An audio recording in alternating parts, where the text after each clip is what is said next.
So tonight we're in 2 Kings 14:23 all the way through chapter 17. I found this picture. It's actually a piece of art that was called Assyrians' Siege on Samaria. And it was set up in like an office with a plan and a chair, and I thought, that's pretty cool. So we're going to be talking some about that time when Assyria took Samaria in Israel. As you can see, from the last days of the northern kingdom, fall of Israel, as Judah remains. So the tribes of Judah continue on, but these are the last days of the northern tribes of Israel.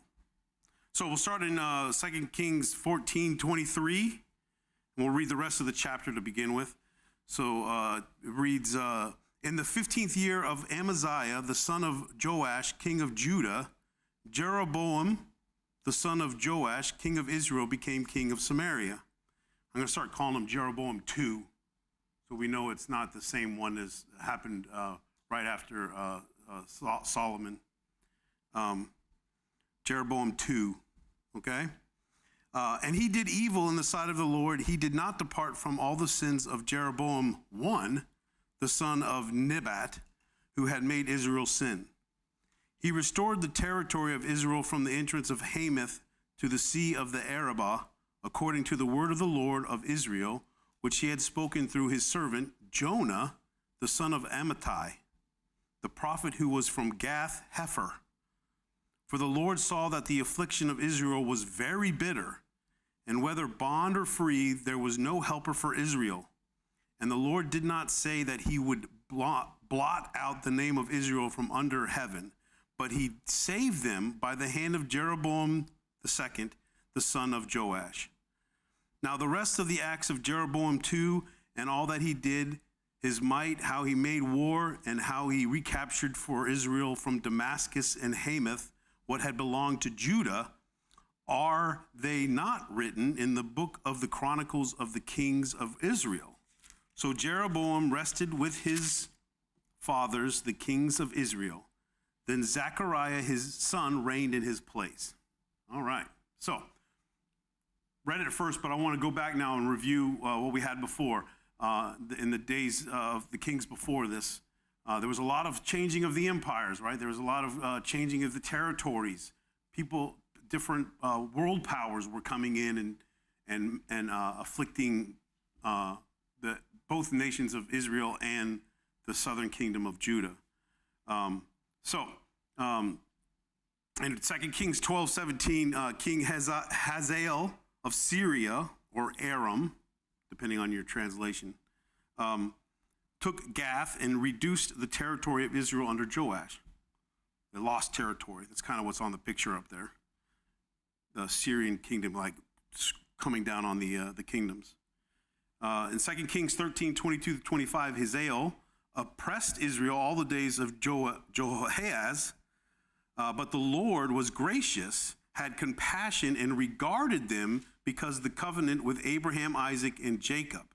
So he would not yet, that's the key word in that verse, he would not yet destroy them or cast them from his presence. Hazael dies, and Ben-Hadad, his son, reigns in his place. In verse 25, Joash recaptures the cities taken by Hazael, defeating Ben-Hadad 3 times. Then in 2 Kings 14:1-20, Amaziah fights Edom, the Edomites. Then Israel fights against Judah and attacks Jerusalem, breaching the walls, which is a big problem with a city back then, right? Because if there's a hole in the wall, you're much more likely to be conquered, aren't you? And then 2 Kings 14:21-22, Azariah or Uzziah becomes king of Judah, and that's right before we started here. So that's what happened in the southern kingdom right before we started our reading here tonight. So that catches us up to where we were. So there's a lot of this, in this time in history, there's a lot of changing of world empires. We see here is some Syria stuff. There was some Egypt stuff going on. There's going to be some Assyria stuff coming up, Babylon, the Chaldeans. And so there's a lot of this changing of empires. And Israel and Judah right in the mix of it all, right in the middle of all these wars and conflicts and territory changes. Here's just a chart that I found that shows the progression of the kings. So on this side, you have the southern kingdom. And on this side, you have the northern kingdom. And it kind of gives you what's going on with each one of the kings. Did they start good and end good, or did they start evil and end evil? Some of them started good and ended evil. Some of them started good and ended evil on this side, but most of them on the Israel side, in the northern kingdom, evil. A lot of evil, right? Most of them were evil the whole time. There's only one I see in this section that was good who turned evil, and that's Jehu. So yeah, this is kind of, and then this is the years, obviously. And actually this gets us right down to where we're going to finish today. Okay? And we're mostly in Israel for this reading. There is some section in the Judah section, and we'll talk about that as it comes up. But just to give you kind of what's going on, the main thing I want to highlight on these ones is the prophets, the writing prophets that are accompanying these things, and the non-writing prophets. See, Elisha's up there. He was written about, but he didn't actually write anything for us. His stuff was recorded, but he didn't write anything. But these ones down here did write something. And the main one I want to talk about right now is Jonah, because he was mentioned in this first section that we read, right? This is the same Jonah that we have the book of Jonah from. We know that from Jonah 1:1, where it talks about that he's the son of Amittai. And the way that it talks about here in 2 Kings 14:20,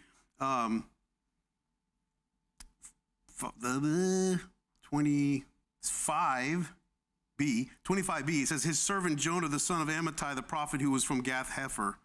And it talks about that's he's the one who told them, or already prophesied, that the territory I showed was taken by the Syria would be restored from the. This is all about Jeroboam too. So I think I have another slide about that later, so I'll hold off on talking about Jonah for a minute. So anyway, the beginning of 14:23, we are introduced to this king, Jeroboam number 2. I say that because, like I said, I want to separate him from Jeroboam 1. That was the king back when it first got divided. Rehoboam was the one king and Jeroboam was the other. And this is Jeroboam 2. His name, I think his namesake is the actual factor here. So let's get a little bit more information about him from this reading. He was the son of Joash. And in the 15th year of Amaziah, that's in the kingdom of Judah, when Amaziah, the son of Joash, was king of Judah, Jeroboam the 2 became king. I don't think it's the same Joash. I think they're different fathers. I really try to dig in on that because there's a lot of name issues with this section. It kind of get convoluted because Jeroboam, Joash. But I think they're different fathers. So Jeroboam the second reigned 41 years in Samaria, which is the city, the capital city of Israel, right? And he did evil in the sight of the Lord like Jeroboam the first. And we know that from 1 Kings 13:33 and 34, where it talks about how Jeroboam led the people away from God and set up altars. This Jeroboam, the number 2, he restored the territory of Israel that was lost from the entrance of Hamath to the Sea of Arabah. And I believe that's this strip up here. The entrance to Hamath is this strip going up here on this map all the way to Hamath. And then the Sea of Arabah is the Dead Sea or the Salt Sea. So down to this section down by the sea here. That's where he restored. They had lost some of that territory and he got it back.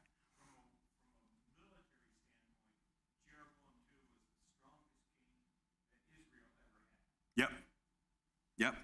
And I want you to understand that the reason that he restored it was because it was prophesied by Jonah. That's why God said it was going to happen, so it happened. right? No credit to Jeroboam II, other than that it was prophesied. So the prophecy is going to come. God is true to his word, right? And so now that it's grown to this size that I have on this map, which is probably the biggest it ever was, or at least returned to the way it was at the very beginning of the divided kingdoms, right? So, and that's the last part. The Lord spoke through Jonah, the son of Amittai from Gath-Hepher, which that city is just northeast of Nazareth in Galilee. So, let me see the pointer. So, like over here somewhere. That's important because we know some of Jonah's story. If he started there near the Sea of Galilee, where did he go in Jonah, in the book of Jonah, in the first chapter? Where did he go first? Anybody remember?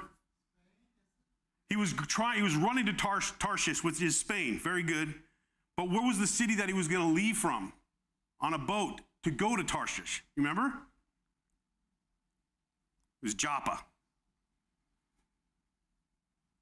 He went down to Joppa, got on a ship bound for Tarshish, which is modern Spain. Then he went into the large fish, spit up on the land, and then went to Nineveh. So we started right here, right? And he went down to Joppa, which is over here. He was sailing for Spain, over here. But somewhere in here, threw him off the boat, right, to save themselves. In the belly of a fish, back on land, and went to Nineveh, which is right there. He got around. Okay. Oh, also, this map kind of shows how far the Assyrian Empire got right around this time. By 824, before this stuff's happening, they got to the darker green section. And by the end of today, they're working towards this bigger, lighter green boundary for Assyria. All right. So,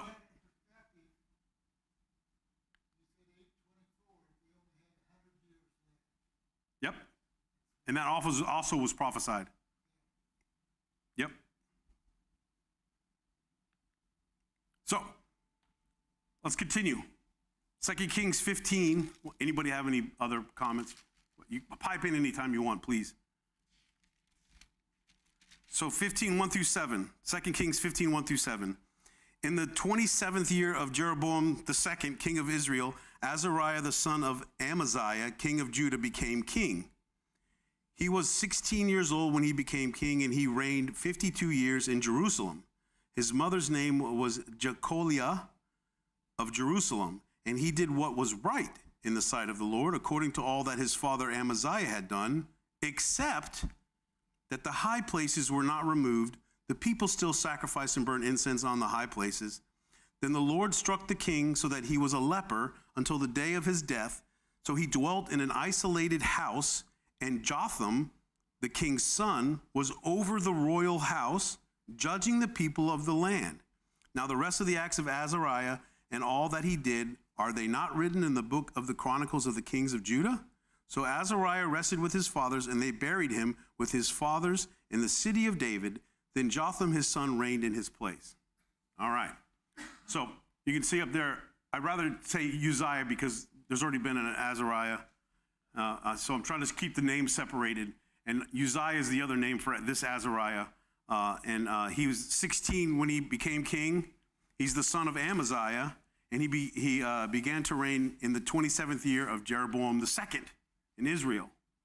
So when all that expansion was happening in the northern kingdom, this is when he came up, right? He reigned for 52 years in Jerusalem. And the way I figured it is he was 10 years while his father was held captive from 792 to 782 BC. Then 15 years, he was a co-regent with his father when his father was returned. He was held by Israel, by the way. We get that from 2 Chronicles. and 15 years co-regent with his father when his father had been returned, and then 27 years after his father died. He reigned in the city of Jerusalem, the capital city of Judah, and he did what was right in the sight of the Lord, like his father, except he did not remove the high places of idolatry.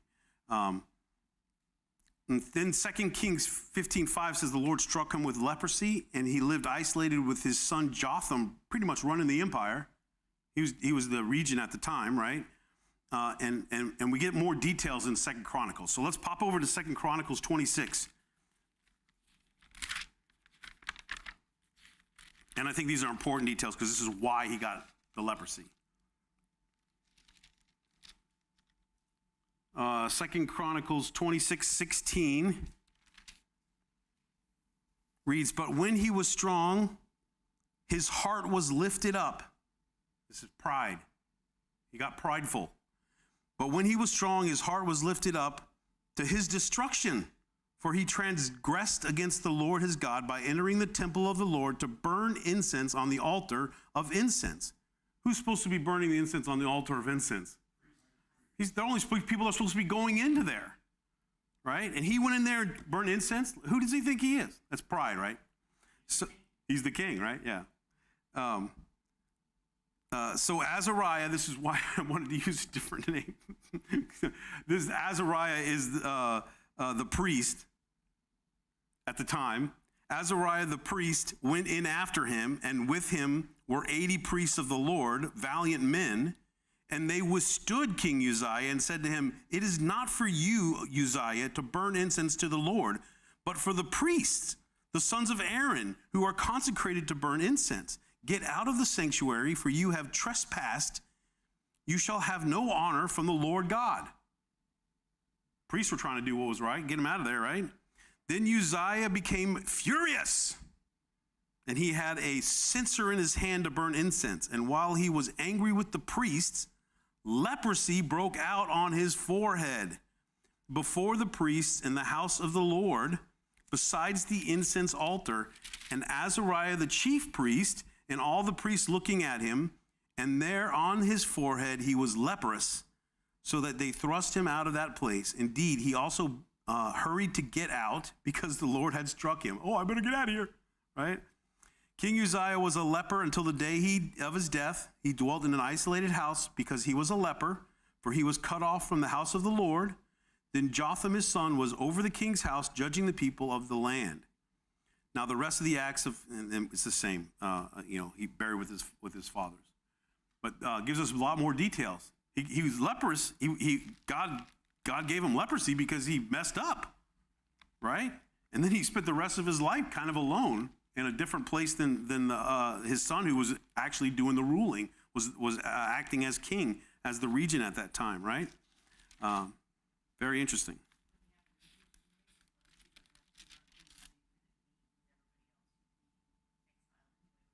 That's right. Lepers back then, there's forms of leprosy that you can catch, that's spreadable. And so there were leper colonies or places we would separate the lepers from. And that goes back all the way to the old law, where they were supposed to separate themselves, even if they had a skin thing, and then have the priest check it. And there's a whole bunch of stuff they had to do to be ritually clean and could come back into the camp. Yes?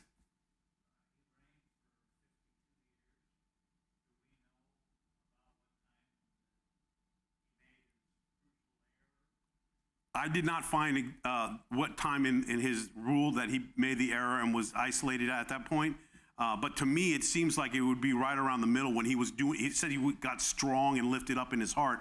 I think is when he was doing well. He was kind of making a lot of accomplishments. One of the accomplishments was he fixed that breach wall I talked about. He fixed that wall in Jerusalem and repaired it and made a whole new section that they could defend that area with. And he had a lot of military things. And that comes up on the next slide, actually. So let's talk about this stuff. Uzziah is not so much remembered for repairing that breach wall or his military, economic, and political policies, both domestic and foreign. There's a lot of good stuff he did. And it was earlier in that chapter we read in 2 Chronicles, the first 16 verses talk about all the wonderful things he did before he got strong of heart. And I think it was because he was getting so successful with his efforts. He had won a couple of fights. Certain people came against him, and they won. And I think he got prideful, thinking it was him who did it. You know, like we always do. Like, you know, we forget to give God credit for all the good in our life. We did the good stuff, you know. But so I think that's what's going on. I remember when I think of Uzziah, I think that he got too big for his britches. He was too self-reliant and not reliant enough on God, not enough humility before God. He lacked faith and trust in God. And 2 Chronicles 26:16 said, when he was strong in his heart, or when he was strong, his heart was lifted up to his destruction, for he transgressed against the Lord by entering the temple of the Lord. So I think it's all based on, the reason he did it was because he was getting too prideful, too big for his britches, right? That's the way my grandpa used to say it. Getting too big for your britches, right? So here's a cool timeline I saw that shows the kings. So we're talking about this guy right here. This is about the time. And he did good in the sight of the Lord, except he didn't tear down the high places of idolatry, right? And then his son, right? And we just talked about, the first one we talked about was Jeroboam 2, which is here. And around this time, there was an earthquake felt in Israel and Judah, and we get that from Amos 1:1 and Zechariah 14:5. Both of the prophets that were prophesying around this time talk about some earthquake that happened in this time. And that's how they kind of date this, by that earthquake. So this next section talks about Israel's decline. You remember that section I showed you before? It's right up here now, this section. They're all evil, right? There's a lot of prophecy going on about them, right? And this is the section we're going to get through right now of 2 Kings 15:8 through 31. So let me get back over there. 2 Kings 15, verse 8. In the 38th year of Azariah, king of Judah, that's Uzziah, Zechariah, the son of Jeroboam II, reigned over Israel in Samaria 6 months. And he did evil in the sight of the Lord, as his fathers had done. He did not depart from the sins of Jeroboam I, the son of Nebat, who had made Israel sin. Then Shallum, the son of Jabesh, conspired against him and struck him and killed him in front of the people, and he reigned in his place. Now the rest of the acts of Zechariah, indeed they are written in the book of the Chronicles of the kings of Israel. This was the word of the Lord which he spoke to Jehu, saying, your son shall sit on the throne of Israel to the 4th generation. And so it was. So this prophecy that Jehu, who was up the line back in time, was prophesied that he would his legacy would only last for 4 generations. And this is it. This is the 4th generation, and then somebody usurps him. Verse 13, Shallum the son of Jabesh became king in the 39th year of Uzziah king of Judah, and he reigned a full month in Samaria. For Menahem the son of Gadi went up from Tirzah. You guys realize that Oliver always gives me the ones with the most names. It's a running gag. I love it. Tirzah came to Samaria and struck Shallum the son of Jabesh in Samaria and killed him, and he reigned in his place. Now the rest of the acts of Shallum and the conspiracy which he led, indeed they are written in the books of the Chronicle of the kings of Israel. Then for Tirzah, Menahem attacked Tipshah, all who were there, and its territory, because they did not surrender. Therefore he attacked it, and the women there were with children he ripped open. Oof. In the 39th, this is what I'm talking about, decline of Israel. Like, it gets worse and worse. In the 39th year of Azariah, king of Judah, Menahem, the son of Gadi, became king over Israel and reigned 10 years in Samaria, and he did evil in the sight of the Lord. He did not depart all his days from the sins of Jeroboam the first, the son of Nebat, who had made Israel sin. Pul, king of Assyria, came against the land. Is there another name for Pul? Yeah, Tilgath-Pilzar the third, if you're keeping track. Pul, the king of Assyria, came against the land, and Menahem gave Pul 1,000 talents of silver, that his hand might be with him to strengthen the kingdom under his control. And Menahem exacted the money from Israel, from all of the very wealthy, from each man 50 shekels of silver, to give to the king of Assyria, Pul. So the king of Assyria turned back and did not stay there in the land. Now the rest of the acts of Menahem and all that he did, are they not written in the book of the Chronicles of the Kings of Israel? So Menahem rested with his father, then Pekahiah, his son, reigned in his place. In the 50th year of Azariah, king of Judah, Pekahiah, the son of Menahem, became king over Israel and Samaria, and reigned 2 years. And he did evil in the sight of the Lord. He did not depart from the sins of Jeroboam the first, the son of Nebat, who had made Israel sin. Then Pekah, the son of Remaliah, an officer of his, conspired against him and killed him in Samaria, in the citadel of the king's house, along with Argob and Ariah, and with him were 50 men of Gilead. He killed him and reigned in his place. Now the rest of the acts of Pekahiah and all that he did, indeed, they are written in the book of the Chronicles of the Kings of Israel. In the 52nd year of Azariah, king of Judah, that's Uzziah again, Pekah, the son of Remaliah, became king over Israel in Samaria and reigned 20 years. And he did evil in the sight of the Lord, and he did not depart from the sins of Jeroboam the first, the son of Nebat, who had made Israel sin. In the days of Pekah, king of Israel, Tilgath-Pilzar, king of Assyria, came and took Ijon, Abel-Beth, Machaiah, Joanah, Kedesh, Hazor, Gilead, and Galilee, all the land of Naphtali, and he carried them captive to Assyria. Then Hosea, the son of Elad, led a conspiracy against Pekah, the son of Remaliah, and struck and killed him. So he reigned in his place in the 20th year of Jotham, the son of Uzziah.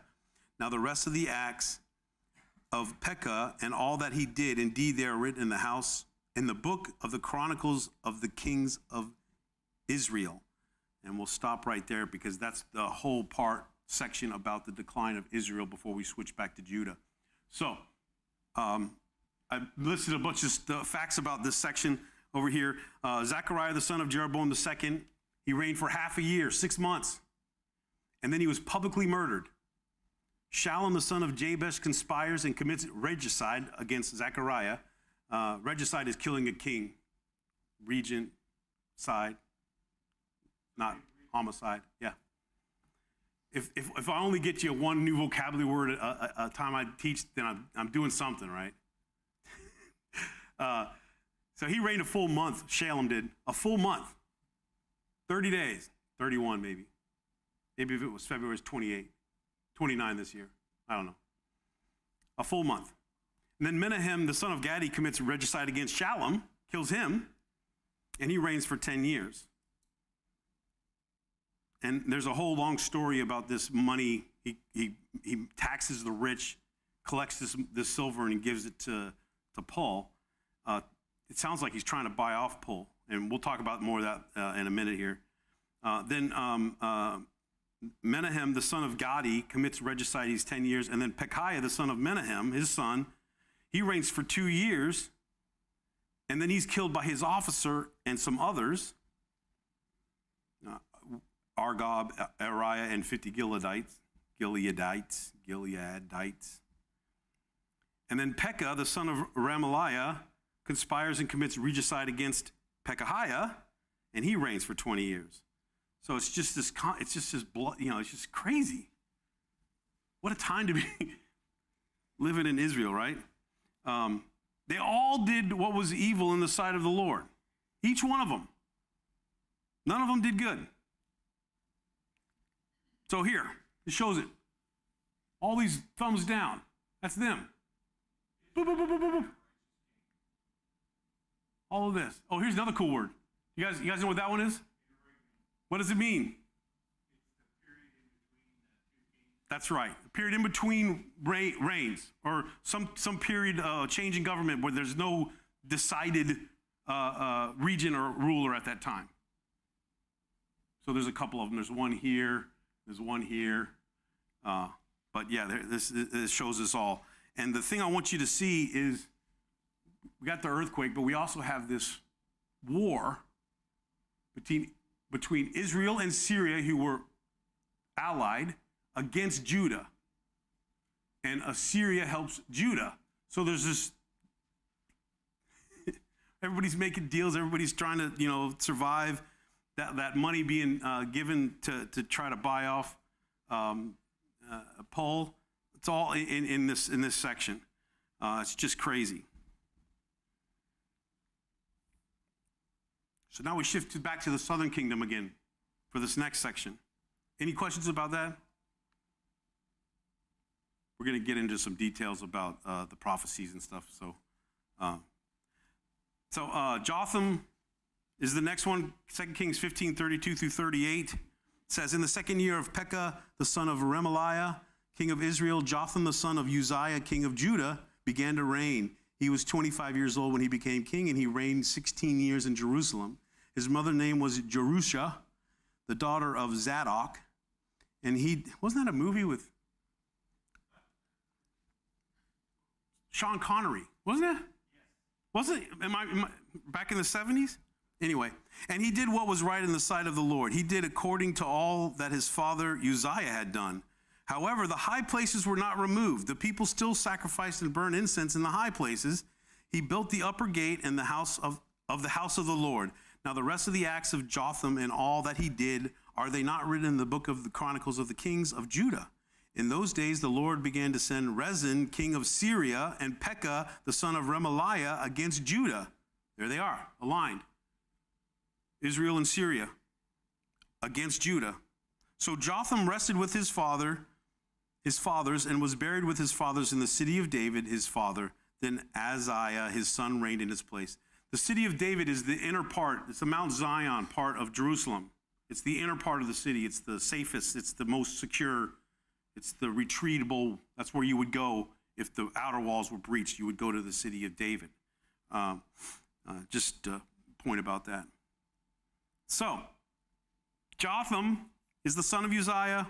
He was 25 years old when he began to reign. I don't know if that's the time when he was taken over for his father as co-regent or regent while his father had leprosy, or if this is the start of his individual time, but he was 16 years old at that time. So he did what was right in the sight of the Lord, except, however, but, although, albeit, and aren't you getting sick of hearing that? I mean, it's like, okay, tear down the high places, yeah.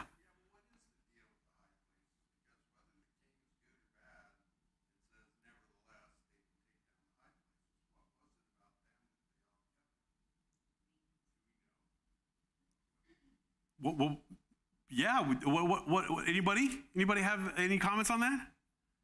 I'm going to come up on it a little bit more in an upcoming part of the slide, but I think it's the simple fact that the Israelites never fully obeyed God as far as clearing out Canaan, and so there was always this synergy of religious beliefs, and syncretism, of taking some of their stuff and doing that too. So it wasn't pure worship of God. It was worship of God plus some incense on this high hill or under this green tree or something. There's something else going on. And no one ever really cleared it out.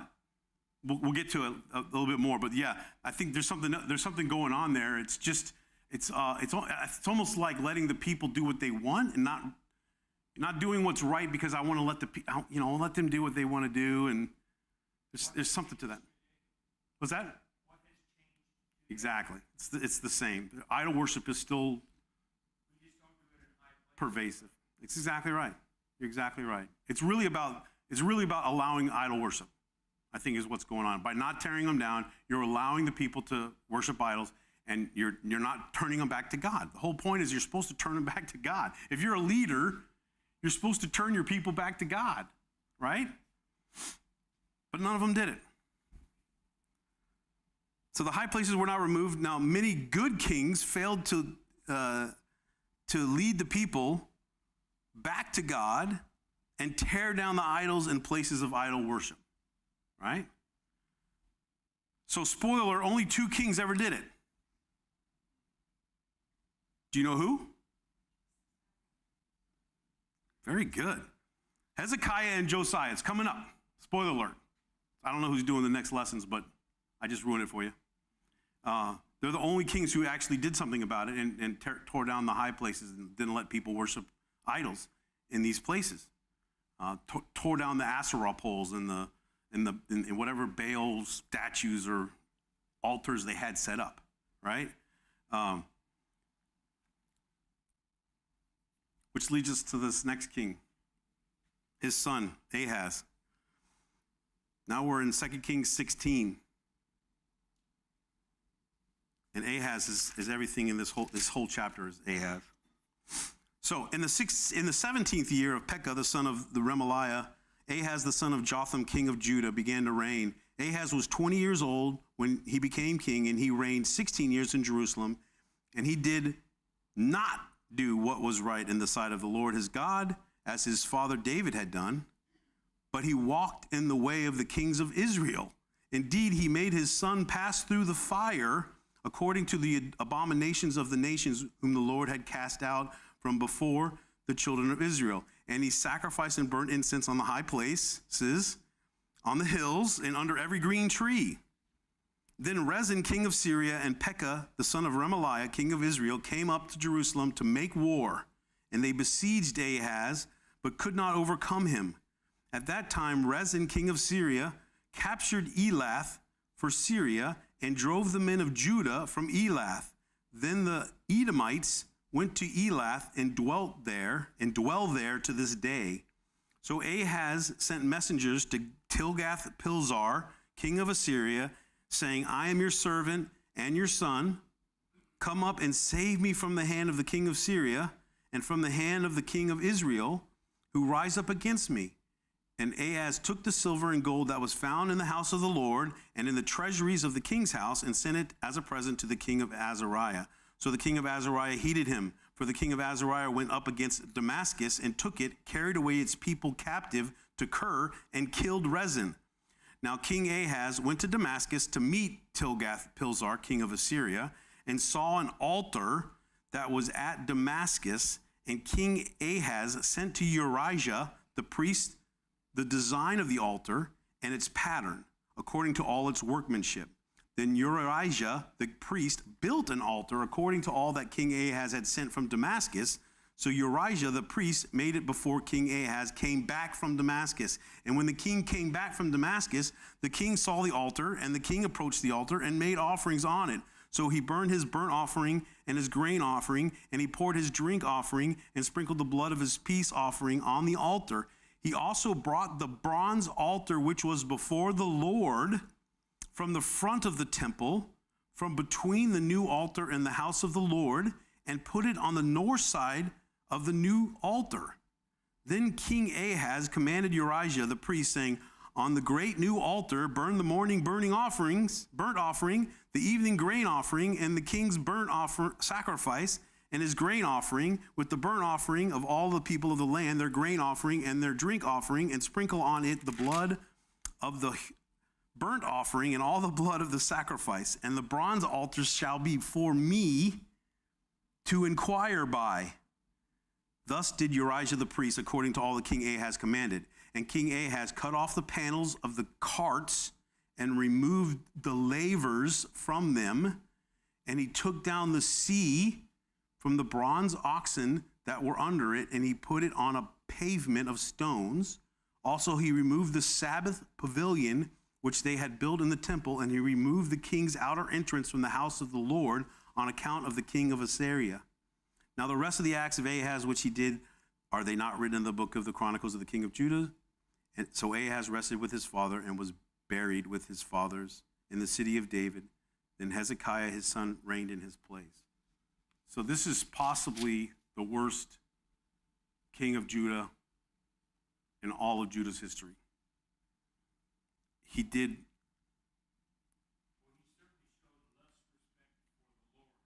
Yes, that's right.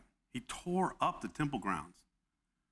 That laver, that sea, is a huge bronze bowl that they use for all kinds of ritualistic cleaning, washing for the priests, and he just removed it. Think about who designed the original articles.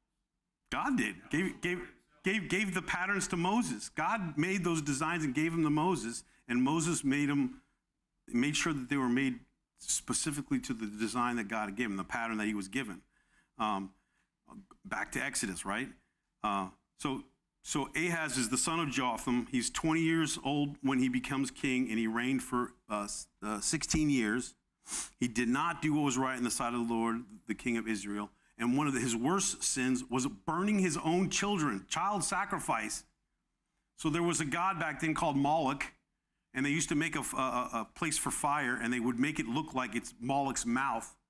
And you put somebody in his mouth, and it'd be walking into a fire to burn them, similar to the fire that Shadrach, Meshach, and Abednego were sent into, and they'd be burned.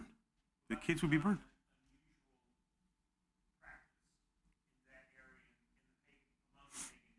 Not at all.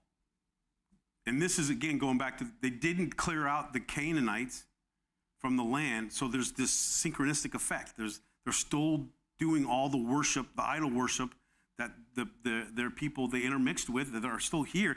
They're doing all these evil things, and even here the king's doing it, right? So he also sacrificed and burned incense to false gods on the high places, the green, all the places that people were doing idol worship. He was doing it, right? And he gets this. He lost territory to Judah to Syria and Israel. It says that the Edomites moved into Elath, and they dwell there even today. So he lost a lot of property of the southern kingdom. The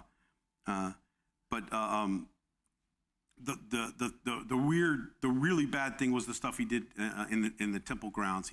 I got this altar to a false god, the design in Damascus when he was basically trying to buy off the king of Assyria, and he sends it back, the design. And he has this priest make it and set it up. And when he gets back there, he just takes the Lord's altar, puts it on the backside of the temple, and does his own deal, man.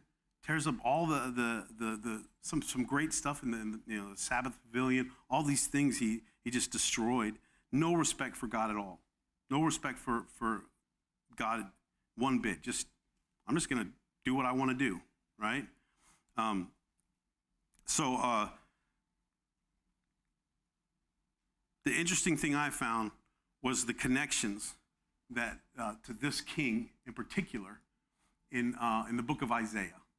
So this one shows what we're talking about. So we're here, and you can see the prophets where they kind of were active. And this is right in the section where Isaiah gets going, right? Amos and Hosea prophesied to the northern kingdom, and these Isaiah and Micah to both kingdoms. So I want to turn over to 2 Kings 16:9 because it's, or we read 2 Kings 16:9. I want to go to 2 Chronicles 28:16 through 22 because it reads different than this one did. And then we'll go to Isaiah 7. And I just want to talk about the difference for a minute here. So 2 Chronicles 28:16 reads this way. And the same time King Ahaz sent to the kings of Assyria to help him, for again the Edomites had come attacked Judah and carried away captives. The Philistines also had invaded the cities of the lowland and of the south of Judah and had taken Beth Shemesh, Ajalon, Gederoth, Sokah with its villages, Timnah with its villages, and Gimzo with its villages. And they dwelled there. For the Lord brought Judah low because of Ahaz, king of Israel, for he had encouraged moral decline in Judah and had been continually unfaithful to the Lord. Also, Tilgath-Pilzar, king of Assyria, came to him and distressed him and did not assist him. For Ahaz took part of the treasures from the house of the Lord, from the house of the king, and from the leaders, and he gave it to the king of Assyria, but he did not help him. So it kind of sounds like it's different, but I think the idea is that he's doing this multiple times. And sometimes he's getting help, and sometimes he's not. And Isaiah 7 is a very interesting read in this particular time of Ahaz, because it's actually where we get the prophecy of the virgin birth about Jesus, and it's given to Ahaz. But before that, Ahaz is given a prophecy that he's going to be okay through some of these attacks. So go to Isaiah 7 and check it out. I wanted to highlight the point that God speaks or spoke. So go to Job 33:14 or Hebrews 1:1.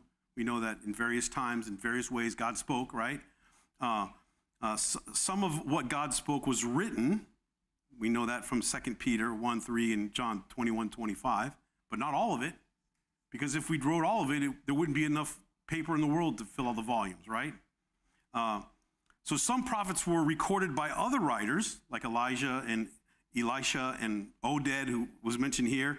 But some writers wrote what they were given, the oracles they were given. Because all prophets spoke as the oracles, the burden, the word, the testimony of God. And they always spoke of the visions and the message they got from God, right? That's how we know that they're true prophets, because what they prophesied came true, right? So some prophets recorded themselves, like Moses did, Isaiah did, Jeremiah, all the way through Malachi. They recorded what they got from God, right? So prophet means, it's navi in the Hebrew language. It means to proclaim, to mention, to call, to summon. And they also talk about seers. Seers are basically the same as a prophet, it's just a different name. It's the chozas, or hoses is the Hebrew word for it, and it means a beholder. So you could go to 2 Samuel 24:11 and 2 Kings 17:13 to read more about seers. But oftentimes in Isaiah, he mentions seers and prophets, or along the same lines. So this gets us to the last part. I know I'm out of time, but chapter 17 is about Hoshea, the last king of Israel. So he was the son of Elah, and in the 12th year of Ahaz, he became king. Ahaz, king of Judah, he became king of Israel. He reigned 9 years in Samaria, the city. He did evil in the sight of the Lord, like the kings of Israel before him. This Shalmaneser the fifth succeeded Tilgath-Pilzar III as king of Assyria in 727 BC, and he's the one who conquers Israel. So Hosea, that name means salvation, which is kind of ironic, isn't it? Like a little bit of a pun or humor. Like, you're not going to get saved this time, right? After a 3-year siege, Samaria fell in 722, and the Israelites were brought captive to Assyria. Then Samaria and the region was resettled by the king of Assyria. He sent people from other lands to settle in Samaria and Israel. And they intermixed, and this is where we get the Samaritans that we see in Jesus' time. And there's a real interesting thing in the end of 17 where the king of Assyria sends a priest of Israel to the people in Israel to teach them about their God and how to worship their God. But it sounds like it was included with synchronistic worship. So they from that point on, what the Samaritans believed was a kind of a mix of Jewish law and other religions, right? And we even get that in Jesus' time, right? There's something about the way that they believe is different. They think that they need to worship on the hills of Samaria and not in Jerusalem, and there's some weird stuff going on, right? And that all comes from this time. Now, I in researching this, I went to our Congregate webpage, and I researched to see if there's anything like this. The same exact section of 2 Kings from 14:23 to chapter 17 was done by Lowell in 1989, and there's an audio recording of it, and I suggest you go listen to it. There's a lot of good stuff in there. And he's talking about this from this time. This is where Joseph Smith said that the Americans, the Native Americans, left the captivity in Assyria and went on boats to America, and that's how we continue, that's where Mormonism was born. You know, Moroni gave the message to Joseph Smith that this is how it happened. And they're under a different law because Judah is the one that needed to carry the Jewish law to Jesus. But these Israelites, these new Americans, they're a separate deal, right? So there's a lot of interesting things happening in this time in history. Yeah, it is. It totally is.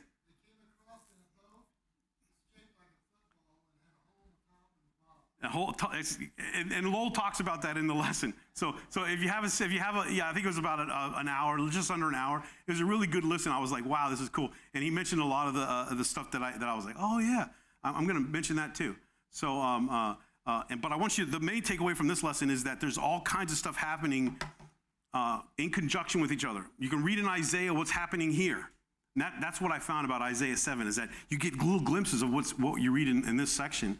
Of what's happening in Isaiah, and if you look into the prophets, you can see little connections like that earthquake thing, and different things. So it just makes it a more, I don't know, a fuller picture for me, and I really appreciate that. God's plan will be accomplished. That's right. Every time, everything that God prophesied happened, and every prophecy that we have, we can find it showing it. You know, God's true to His word. He makes it happen, right? Very, very interesting stuff. Any other questions, comments? I know I went over, but thank you.